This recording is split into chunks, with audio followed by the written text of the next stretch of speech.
Get in the Way, Congressman John Lewis, a leader for civil rights with a living legacy. Congressman Lewis grew up on a farm in segregated Alabama in the 1940s, where his parents worked as sharecroppers. From his youth, Congressman Lewis had a passion for ministry and wanted to become a preacher. Congressman Lewis was the chairman of the Student Nonviolent Coordinating Committee from 1963 through 1966, which was the height of the civil rights movement. He organized sit-ins, freedom rides, bus boycotts, and nonviolent protests. On March 7, 1965, Congressman Lewis and Jose Williams led 600 peaceful protesters from Selma to Montgomery, Alabama. He led them over the Edmund Pettus Bridge to demonstrate for the black man's right to vote in the state of Alabama. As the march crossed the bridge, Congressman Lewis was beaten by state troopers and suffered a fractured skull.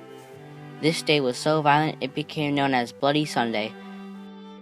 This protest was instrumental in getting the Voting Rights Act of 1965 passed, and it was part of Mr. Lewis's legacy. Congressman Lewis was the youngest of the Big Six leaders of the civil rights movement. In addition to Lewis, the other members were Whitney Young, A. Philip Randolph, Dr. Martin Luther King Jr., James Farmer, and Roy Wilkins. As part of the Big Six leaders, he planned and spoke at the March on Washington.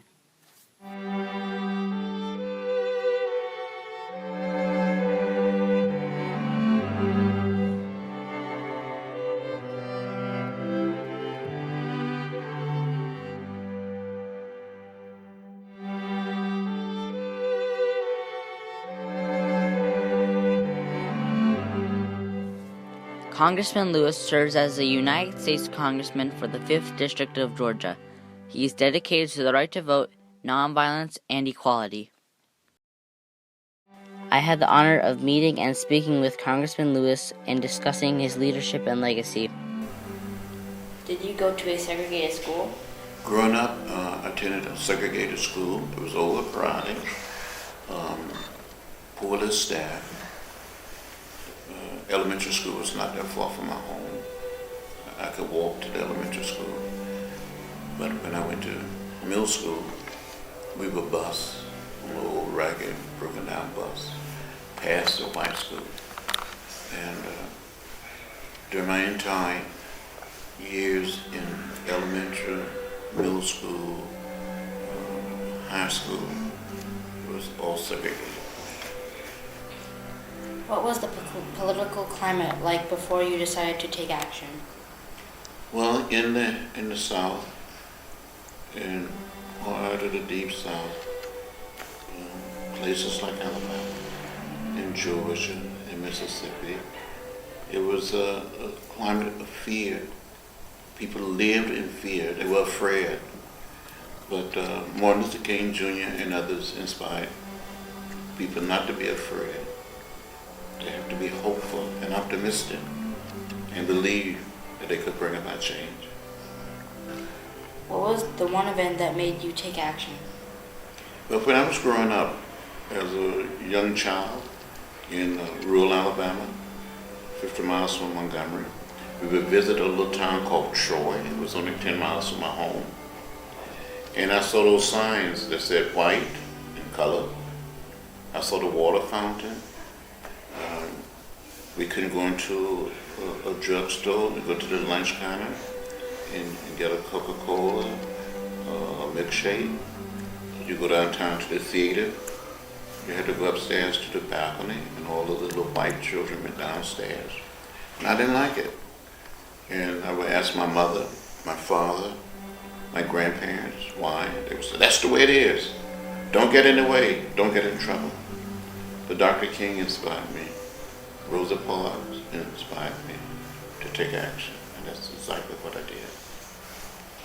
How did you stay nonviolent when you were being beaten by the troopers? But long before the march from Selma to Montgomery, during the sit-ins, we were sitting at lunch counters, black and white students. We studied the way of peace, the way of love, the way of nonviolence. We studied Gandhi. We studied what Martin Luther King Jr. was all about in Montgomery. And many of us grew to accept nonviolence as a way of life, as a way of living. So if someone would beat us, we didn't strike back. If someone poured hot water, hot coffee, or hot chocolate on us, we didn't strike back. And sometimes people would put a lighted cigarette out in our hair, go down our backs, but we never struck back. Who inspired you to march across Pettus Bridge? I was deeply inspired to march across the Pettus Bridge, to go to Montgomery, to say to the governor of the state of Alabama, the people in Alabama, people of color, wanted to register to vote. There had been violence in a small town not too far from Selma, where a young man was shot and later died in Selma. And we felt that we had to go to Montgomery to dramatize to the state of Alabama and to the nation that people of color wanted to participate in the democratic process. What is your hope for the future? My hope for the future is that we can create an America, but not just an American society, but a world society at peace with itself. Where we end violence, we lay down the burden of hate, and live in peace. Through his leadership with the Student Nonviolent Coordinating Committee and as a civil rights leader, his legacy is desegregation, equality for people of color, the passage of the Civil Rights Act of 1964, the Voting Rights Act of 1965, and because of his outstanding leadership during the Civil Rights Movement, he was awarded the Presidential Medal of Freedom by President Barack Obama in November 2010. Congressman Lewis got in the way and made a change. As a result of the nonviolent sit-ins, Nashville, Tennessee desegregated its lunch counters in April 1960. As a result of his participation in the Freedom Rides, the Interstate Commerce Commission issued regulations prohibiting segregation in interstate bus terminals in 1961. And because of Mr. Lewis's leadership at the March Across Pettus Bridge, 122,000 blacks registered to vote in the state of Alabama between the passing of the Voting Rights Act of 1965 and the May 1966 primary election. This represented 25% of Alabama's voters. His legacy means I do not have to see or live by the signs that say colored or white. My friends and I can attend school where we want, eat where we want, and sit where we like. Thank you, Mr. Lewis, for the legacy we can enjoy every day. Congressman Lewis continues to get in the way. We will get in the way together.